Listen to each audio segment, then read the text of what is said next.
Hey, what's up, guys? This is Alex Van Houten with Defining Dad Bod. Happy Tip Tuesday. Tip Tuesday is the day that I go live and talk through a listener submitted question. If you have a question you'd like me to cover live, you can go to definingdadbod.com/inner circle. Fill out that form and tell me what it is you'd like to know. So this Tip Tuesday's question comes from a listener.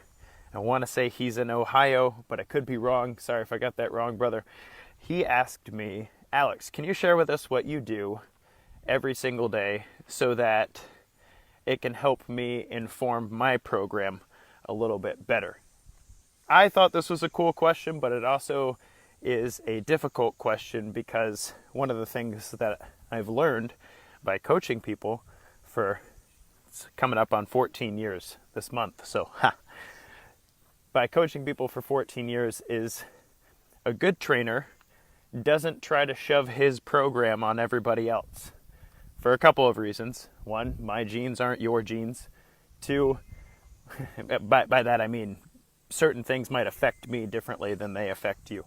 Two, my goals are not your goals. So if I just published everything that I do in a day and I was like, hey, you should be more like me, so do this. Are our goals the same thing? Are we training for the same thing? Do we have the same obstacles? You know, it's fundamentally a difficult question. And then three, you know, when I work with people, the thing about personal training, the personal in personal training, is that the exercise science doesn't change from person to person. Like the nutrition science, the exercise science, the hormone science, the science doesn't change. What changes, because you could Google this, you can Google how to cause muscular hypertrophy, how best to eat for fat oxidation, blah, blah, blah.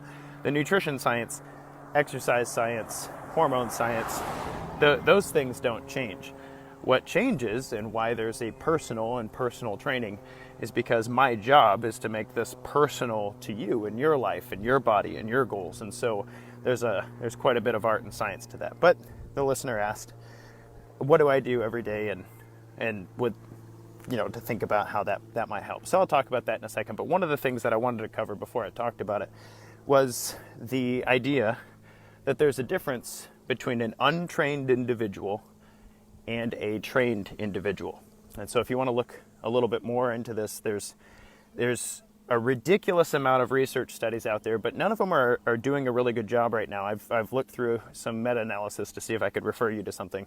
I've got one that you can refer to below. It's called The Effects of Exercise on Carbohydrate Metabolism, and I'll post that in the links below if you care to read. That paper was published in 2015. And one of the things that they're exploring is how a trained individual might process carbohydrates differently than an untrained individual. But something that shows up in the research quite often is when we do things like VO2 testing or 1 rep max testing or testing with ergogenic aids. Like here's a fun fact. If you are a trained individual, which in this particular research study was defined as somebody who works out 3 days a week for at least 6 months, that's a trained individual, according to this particular study I'm about to quote, versus an untrained individual, which is somebody who doesn't work out at least 3 days a week for the last 6 months. So this dog, by the way, this dog in our community, I usually like dogs. This dog, like unrelentingly barks at me. That's not the word. Relentlessly, there we go. Barks at me every time I walk by this house, tries to nip at my ankles. One of these days he's going to catch me just right, and I'm going to catch his chin just right, and he's not going to have a happy day. Say hi to everybody. Little dogs. Ugh. Anyway, I like big dogs. I like to throw frisbees at big dogs. Anyway, so in this study, they looked at the difference between trained and untrained individuals, and they were specifically interested in whether or not caffeine improves strength in a workout. And so they took these trained and untrained individuals, and they gave them caffeine, placebo, or nothing in their workout, and then they tested their 1 rep max. And so they tested what happened before, and they tested what happened after. So fun fact, in trained individuals, caffeine consumption has absolutely no effect on 1 rep max, which is kind of cool. So if you're a trained individual and you're working on your 1 rep max, caffeine's not helping you. It might help you during your training sessions to improve your focus, which thereby might increase your 1 rep max in like a 6-week or 8-week period. Caffeine is a well-studied ergogenic aid. But in one bout, caffeine does not help your 1 rep max. But if you're an untrained individual, like you're somebody who's not working out regularly, caffeine has a 12% effect on your 1 rep max. What's really fascinating about this, though, is so does the placebo.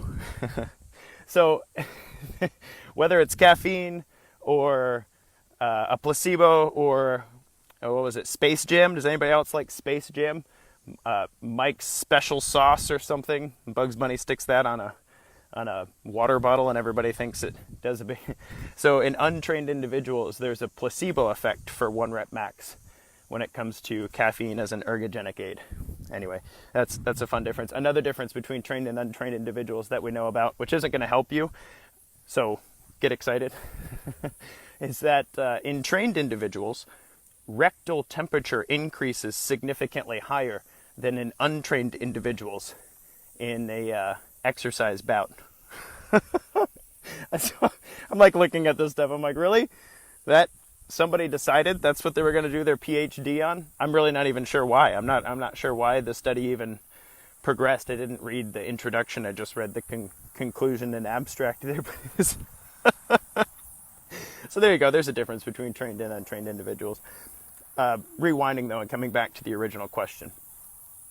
If you're a trained individual, it's very likely that you process carbohydrates differently than an untrained individual. And for this listener's question, I might actually take some time to talk through some of the things that I do in a week, but I wanted to hone in on carbohydrate consumption. So at the very beginning of somebody's program, especially a deconditioned individual, if you're obese or overweight, you have a significant amount of fat to lose, which people who message me through Defining Dad Bod, that's usually where they're at. They've usually gotten here, had a couple kids, and work is difficult and life is difficult, and they've kind of let themselves go, and now they're in a rough spot with regard to fat loss. And so that's where they're starting. They're deconditioned. They're untrained individuals. So when we first start, one of the things that I have them do is count sugar, 40 grams or less per day by recommendation of the American Heart Association. It's actually 37 grams or less per day by the American Heart Association's recommendation for men, but I round up and give you that 3 grams. You're welcome. Mostly because we're also counting fiber during that time, so that can be powerful as an offset to glycemic index. Anyway, so we start that in the beginning of the program, and oftentimes after about 8 weeks, maybe 10 weeks or so of this, people will ask, and that's about the same time, coincidentally, people will ask, do I have to do this forever? Do I have to keep my sugar intake under 40 grams a day forever? Well, no. No, you don't have to do that forever. First of all, nobody's making you. You asked. I'm helping you lose fat. Second of all, if you use diet and exercise to improve your insulin sensitivity and your ability to regulate carbohydrates as a fuel source, then you eventually become what's considered a trained individual in the literature. And as long as you continue to exercise as a trained individual, your ability to process sugars without adverse effects to your body composition or even your cardiovascular health increases significantly. What I'm saying is, if you spend some time limiting your sugar, you lose a good amount of fat, you become insulin sensitive, you continue to exercise, you become a trained individual, then your sugar bar goes up. You're able to eat more of it. I don't know if that's why you need to exercise regularly, just so you can have more carrot cake. But this is an extremely important part of answering this listener's question. What do I do every single day, and how might that help you? Well, if I took my meal plan and I showed it to you, you should also know, one, I'm a trained individual. I've put over 20,000 hours of my life into pursuing health and fitness for myself. And I know that sounds like a lot, but I mean, exercising between 4 and 10 hours a week for 28 years, that'll do it. You know, that's a long time to spend towards your health and fitness goals, not to mention the activity that a dad with 2 young boys gets in a day. But you have to understand that your eating, one, might change depending on whether or not you're a trained or an untrained individual. Again, I'll set that research paper. They don't know, by the way. We're still trying to figure out why exercise and what combinations, whether it's weight training or cardiovascular training, at what intensities, is there a difference genetically between people, blah, blah, blah. We don't know. But it seems that exercise has an effect on carbohydrate metabolism, and that's cool. I'll put that link in the notes below. But you need to understand that there's a difference in being a trained versus an untrained individual. And so to my buddy, I might eat more carbohydrates than you do. There's a number of reasons behind that, but one of them is trained versus untrained individual. I've been working out a lot for a long time, and my body's going to use those carbohydrates to do something intense with them. And so I joke often on the show, go ahead and eat your carrot cake, but do it on leg day. And there's a lot more to it than that. Do it on leg day, but don't skip leg day, and don't skip leg day for years. And, your body might process carbohydrates better. But the other thing to consider, and the other thing that I want my clients to understand when they're working with me, is that different phases of training require different nutrient intakes. So here's an example. If you're in the endurance phase of training, you're using relatively light weight to do relatively high levels of repetitions. You're doing some cardiovascular conditioning, usually in your base or moderate intensity zones. You're not doing a lot of high intensity training. Then in those training bouts, you don't need very many carbohydrates.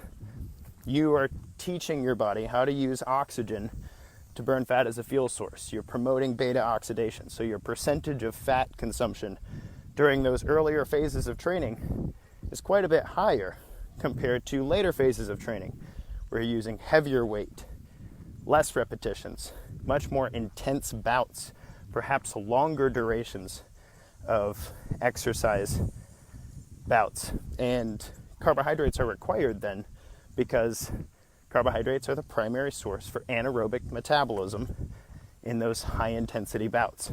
In other words, you have to fuel yourself according to what adaptations you're pursuing in your workout.